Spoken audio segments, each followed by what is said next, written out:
Hi folks, welcome back to Pop Pop Fizzle. I'm Jeff. And I'm Heidi. And today we want to do something a little bit different. We're going to have a bit of a discussion, Heidi and myself, about fandom, particularly as it equates to film and how the studios sort of perceive that and work from that. We live in a very media savvy, social media driven age. So when people talk about movies, instead of it being conversational like you and I sitting here at this table, it's often confrontational, something said on social media in a certain way that invites argument and debate, less than friendly debate. Mm-hmm.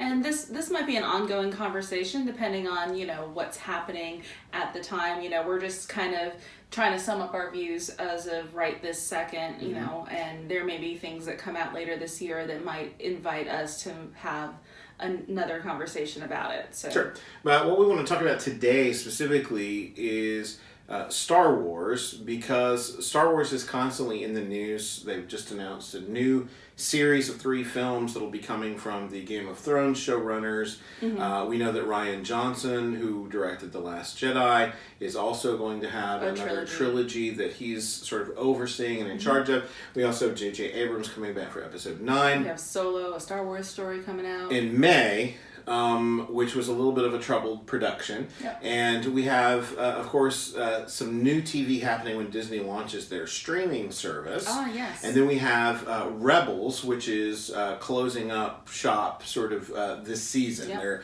They're having their final season right now. I think they're coming back later this month. So lots of Star Wars out there. So lots of Star Wars news dropping all the time. Lots of opinions. There was a time when, and you and I remember this well, there was a time when, as a Star Wars fan, you had to wait a long time for your fandom to have something new to enjoy. So, for me as a kid, I believe one of the first movies I ever went to see in the theater was Empire Strikes Back. And I'll have to admit that I didn't develop my love of Star Wars until I was in high school and the prequel trilogy was coming out, and then I inhaled everything I could find on it. I was a subscriber to Star Wars Magazine, not a sponsor. Anyway, that was my new fix for Star Wars every month. It would be an interview with somebody, a minor character, and it was just everything that I could soak up before the internet kind of had more of a showing and more of a fan base developing.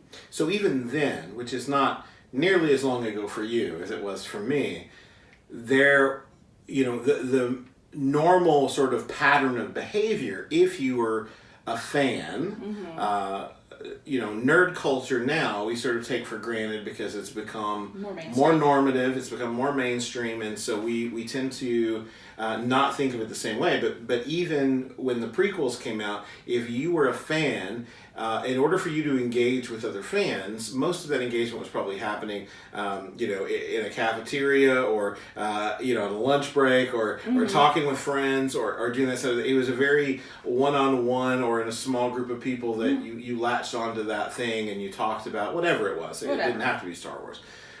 For me, of course, there was no such thing as the internet for me when I became a Star Wars fan. It never occurred to me until those prequels were announced that there would ever be any more Star Wars movies. No. I was convinced that those 3 were it and that they were done. Mm-hmm. So, but now we live in this time where there's so many Star Wars things coming. There's so much hype, and I don't mean that in the bad way. I don't mean overhype. I just mean that there's a lot of news and a lot of information coming out in a steady stream, and because there are so many Star Wars fans, they lap that up like a kitten laps up milk. I mean, it's they go after it. Everybody wants the scoop. Everybody wants the new information on whatever is coming out, and I think. Go ahead. I was going to say, but when that information comes out, it becomes like so highly debated, and it's kind of a weird thing because, it used to be when we got this information, everyone was just excited because we didn't have anything before. Right. And now people are finding that they're less than excited, and they feel like, their theories are not being validated or whatever it may be, and it's causing a lot of fandom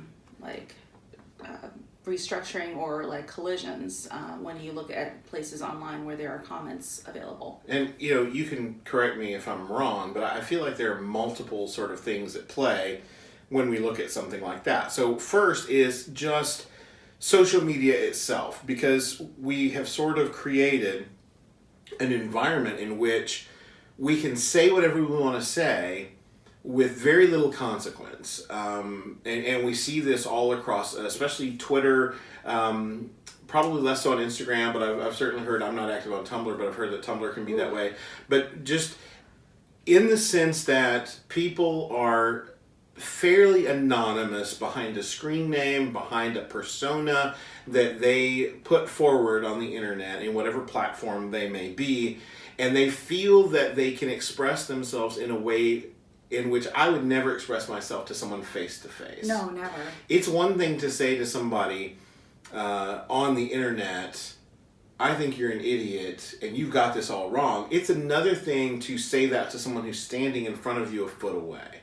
Now, there are people that will. Sure. But I think the internet's made everyone feel like they have the freedom to do that without consequence. And so that's at least a small part of it. Yeah, definitely. The other part of it, I think, is that anytime you have an influx of fans into a fandom, new fans, then you have sort of this old guard, new guard, sort of delineation.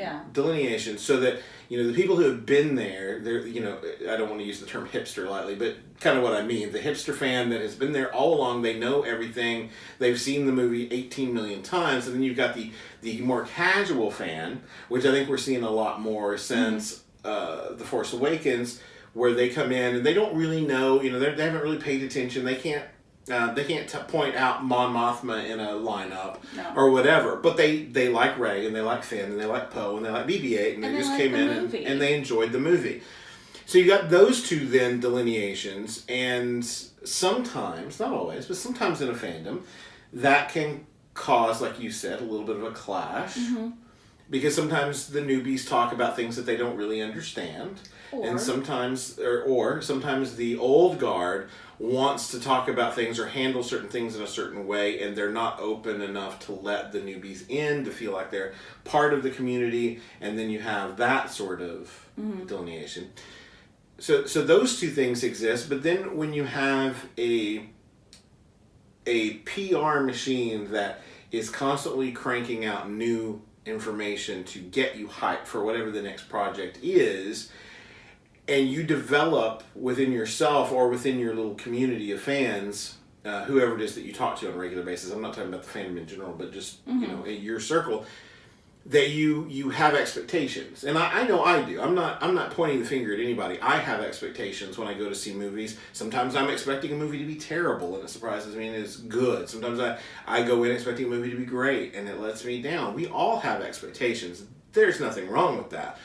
But I think sometimes when you've grown a fandom to be the size that a Star Wars fandom is, and you have a certain element that wants everything to be familiar, and then you have another set of fans that wants everything to be different and risky. That's so old school, that's so passe. Let's do something new, let's do something fresh, let's do something fun. Neither of those sides is wrong, but each of those sides tends to see the other as wrong. And they because of that, all these other sort of elements that we've already talked about, the anonymity and the old guard versus new guard and all these things, I think sometimes it's way too easy to not talk about those things and not seek a way to find commonality and common ground, but instead to belittle or bemoan or to insult and whatever. And then you have these rifts and these divisions. So. And I mean, there's no purpose to that. I mean, if somebody is a fan, you should welcome them, I feel. And just arguing with people based on what they think, well, you're never going to win an argument on the internet. It's not going to happen. I have a drinking problem. I just spilled it myself, You should really talk to somebody about that. Yeah, my Diet Coke problem. Yeah. Well, one of the things that prompted me to want to have this conversation in the first place was, I don't know if you remember, I think we talked about it back when it happened, but a few months ago, or shortly after The Last Jedi came I know we don't have to tell you that The Last Jedi was a fairly divisive movie among fans. Critics seem to love it. Fans are all over the place. Some people defend it. Some people hate it. It's all over the map in the fandom. Okay, and that's not we're not going to argue here or there about that. But not even maybe a week after The Last Jedi was released, Rian Johnson's birthday came around, and the Star Wars page on Facebook wished him a happy birthday, and that was literally it.